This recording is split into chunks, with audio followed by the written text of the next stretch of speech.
أعوذ بالله من الشيطان الرجيم. إن وليي الله الذي نزل الكتاب وهو يتولى الصالحين والذين تدعون من دونه لا يستطيعون نصركم ولا أنفسهم ينصرون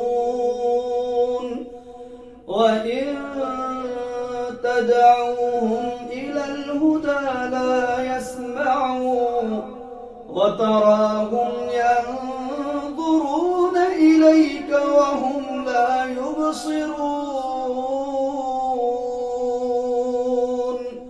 خذ العفو وأمر بالعرف وأعرض عن الجاهلين